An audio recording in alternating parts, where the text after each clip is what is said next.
Hello everyone, my name is Oscar. I'm the teacher of computer science. My channel helps the students to do computer science assessment. Subscribe, like, share, and comment to get more new videos. Let's go right now.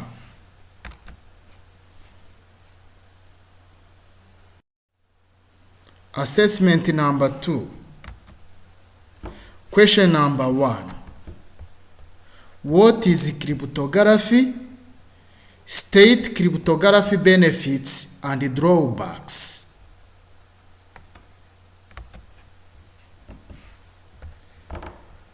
Question number 2.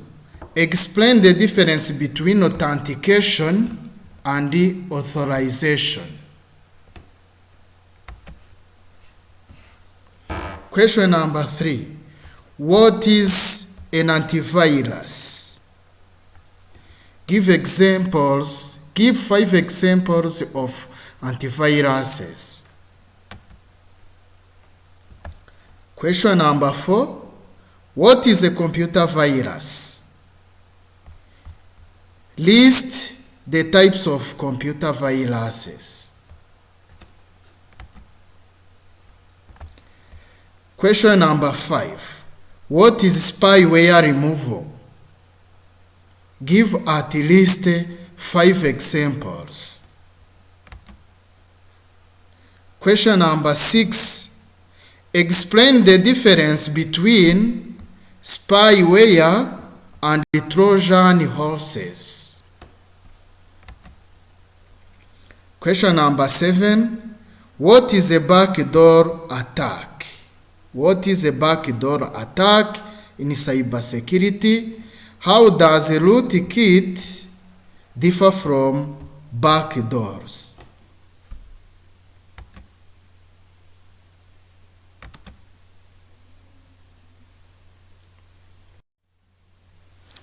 Answers. Answer of the question number 1.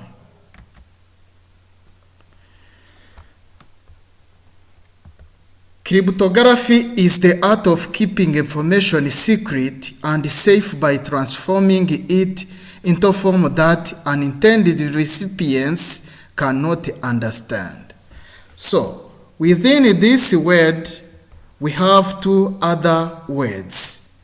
So, we have the word cryptos, which means hidden or secret, and here graphy, which means writing. So this is the study of how we can put the codes on information which is from the sender to the receiver, so that an authorized user should access on this information. What are the benefits of cryptography? Confidentiality. Encryption technique can guard the information and communication from unauthorized revelation and the access of information. So the information which is sent by the sender to the receiver is confidential. It means that information has been encrypted or just has been encoded so that only the user with the encryption key should access on that information. Authentication. So there are some cryptographic techniques, like for example digital signatures, which protect information against spoofing. Spoofing is like phishing, means the way of cheating people, the way of stealing private information by sending emails, false emails to the receivers so that they should give you in back their private information. So authentication refers to the process of making sure that someone who wants to access a computer resource is really who he is or she is by using his credential information, which are the passwords or other private information. Data integrity. So in the study of cryptography, there are some functions which are used to assure that the user the message that has been sent was not modified. Data integrity means that the sent message is still original. No one has modified the message. No repudiation. The digital signature provides no repudiation service to guard against dispute that may arise to the denial of passing message by the sender.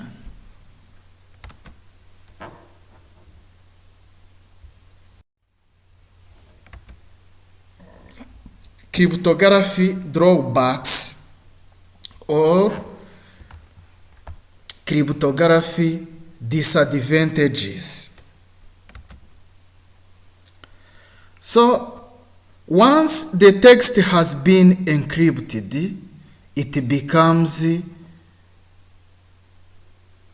ciphertext, the text containing the codes, so that only authorized users or the users with decryption keys will be able to read the text or to access that information which is passing through the computer network. So once information has been encrypted and digitally signed, it will be difficult to the legitimate users to access that text at a crucial time of decision making. So they must have the decryption key in order to access that information, and it should take time to decode or to decrypt the ciphertext or the encrypted text so that it can be transformed into the plain text. Cryptography does not guard against the vulnerabilities and the threats that emerge from the poor design of systems, protocols, and procedures. Cryptography comes at a cost, so it is very expensive to encrypt the text or information that you are going to send to your colleagues so that unauthorized users should not access on that information. So you need time and money so that cryptography techniques are created or are established. Addition of cryptographic techniques in information processing leads to delay. For example, here we have original text, which is the text to be sent by the sender and be received by the receiver. But there are some other third parties who wanted to access the information before it reaches its destination.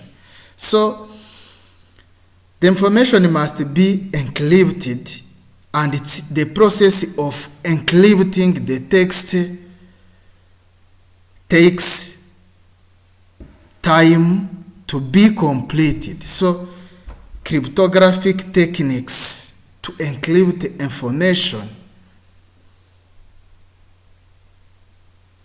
or to process processing of encrypted information takes enough time, which should be the cause of delay, leads to delay.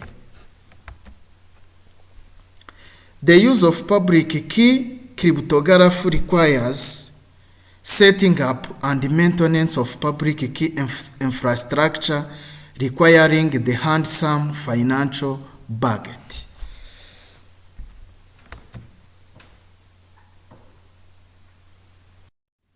The answer of the question number 2. The difference between authentication and authorization. So authentication verifies who the user is. So once the user enters his credential information like a password, the password must be compared to all other passwords into the database or operating system of computer in order to ensure that the user has privilege to access that resource. So authentication verifies who the user is, while authorization determines what the resources a user can access. Authentication works through passwords, one-time pins, biometric information, and the other information provided or entered by the user. So biometric information refers to the way biometric technologies or biometric methods consist of the methods of identifying the computer users basing on their parts, on their body parts like fingerprints, iris recognition, and so on. So authentication works through credential information, while authorization works through settings that are implemented and maintained by the organization. So this means that each organization has its own settings already implemented or established the settings to give or policies needed or used to let a user continue to access a resource. Authentication is the first step of good identity and access management process. Authorization always takes place after authentication. See, this means that authorization or the action of giving a privilege or the process of allowing the user to access on a resource always takes place after authentication. So if authentication fails, the authorization will not be allowed. Authentication is visible to and partially changeable by the user whenever authorization isn't visible to or changeable by the user.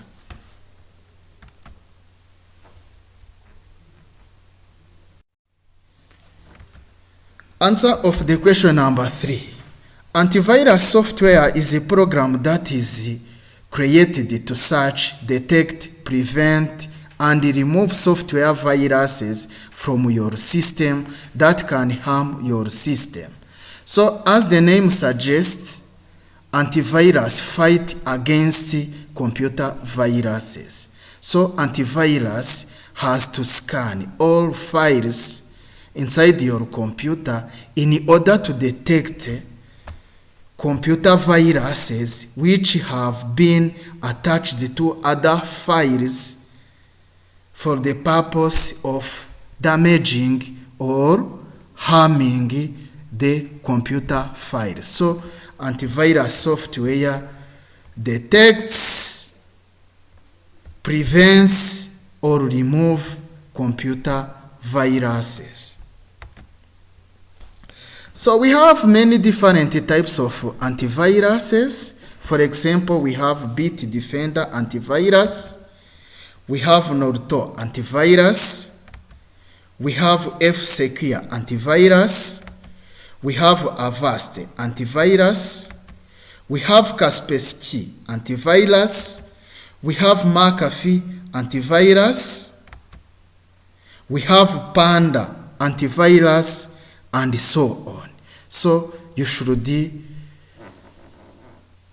make a research in order to get more types of antiviruses.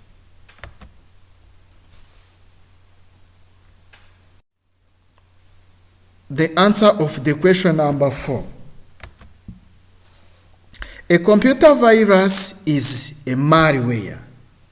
Malware means malicious software or just a bad software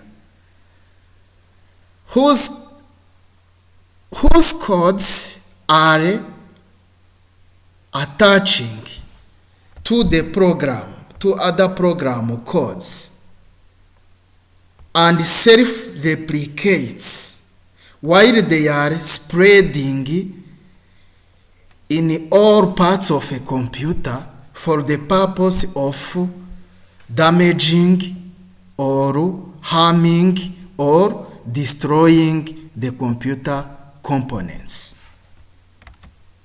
We have some types of computer viruses which are boot sector viruses, file viruses, polymorphic viruses, email viruses, and macroviruses.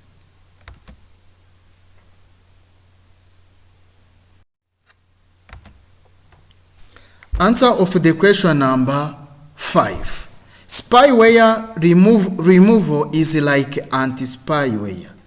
So spyware means, as the name suggests, means malicious software. Spyware refers to malicious software or bad programs which are installed within the computer system without the consent of the computer user, and they spy the system.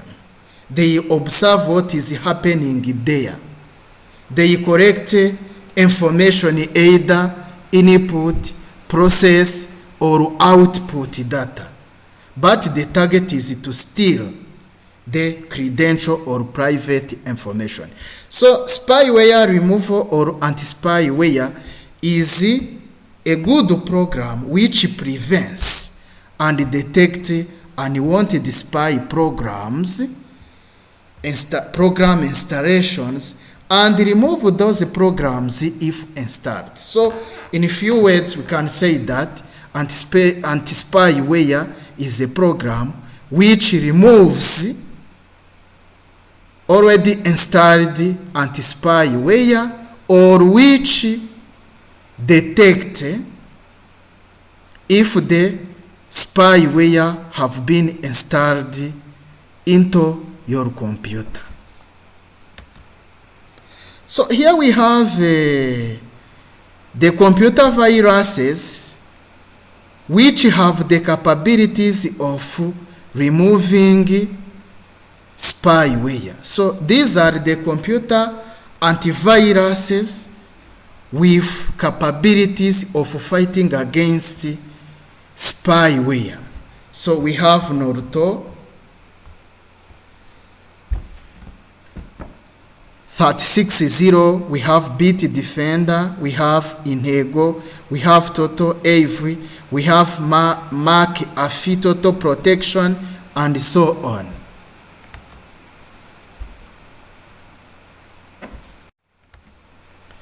So we have so many antivirus programs with capabilities of the spyware programs, of anti-spyware programs. Means that the antivirus which are installed into a computer and detect the spyware and remove already installed spyware.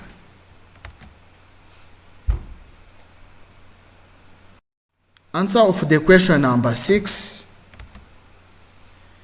This table has been used to compare spyware and Trojan horse.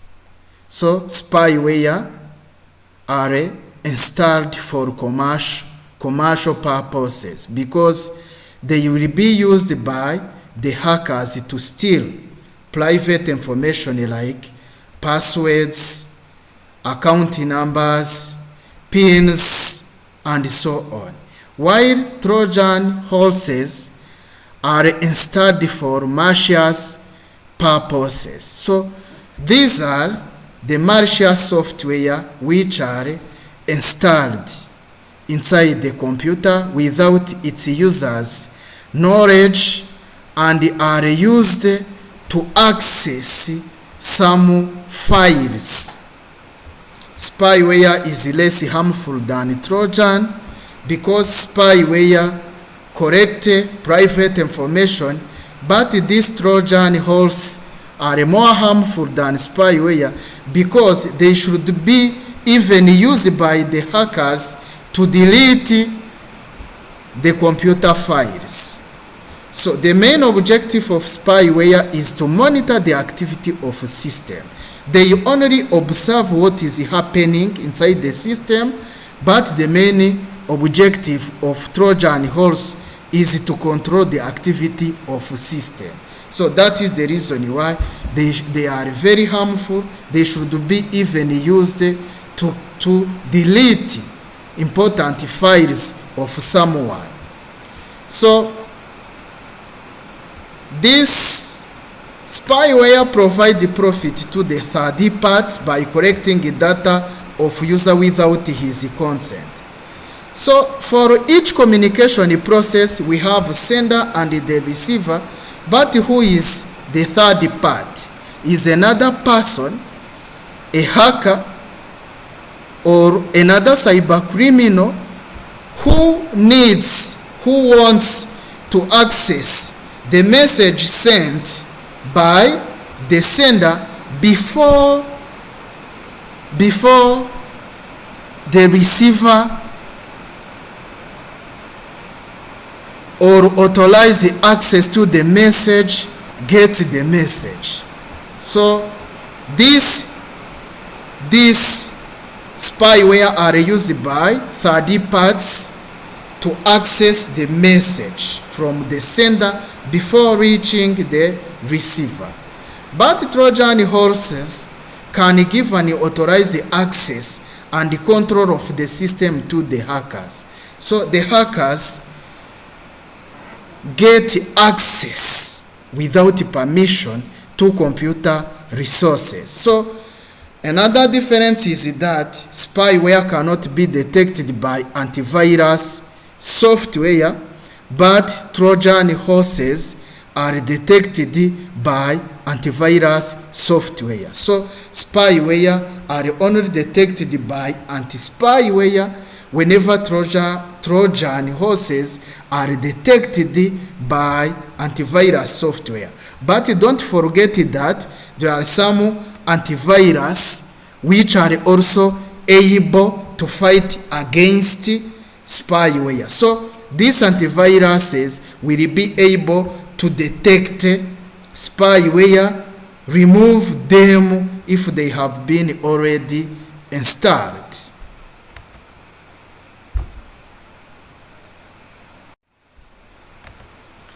Answer of the question number 7. Backdoor attack. So, backdoor attack refers to the way of using malware, bad programs, in order to access application or a network bypassing or the implemented security measures. A computer network or another computer system is accessed after authentication. So the normal ways of accessing of a computer resources is to provide credential information in order to make sure that you are authorized user to that system. But backdoor attack is a way of accessing a computer resources by negating or without using the normal procedures of accessing that resource. So what is the difference between a backdoor attack and a rootkit? So the rootkit can be used to open the back doors, because rootkit allow an authorized user to continue to gain access to that system or to hide the presence of activities of other types of malware. This means that the hackers should use the rootkits in order to hide the processes of malware so that they should not be visible within the task manager. So malware are bad programs which are running. Their processes will be hidden by the rootkits, so that the user is not informed about the threats which are happening to his computer. So it means that you should use your computer, you should access on a computer system or a network, while the hackers are using also malware programs to destroy or to access or to verify what you are doing. So the rootkits are used to open the back doors. In other words, the rootkits can be used by the hackers to continue to gain access to the system or computer network by hiding the processes of malicious software.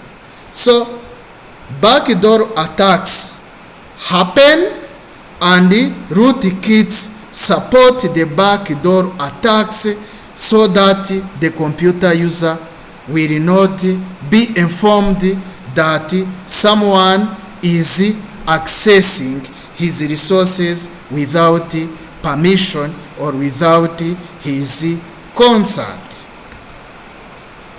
So a rootkit can be used to open a backdoor, allowing hackers into a system.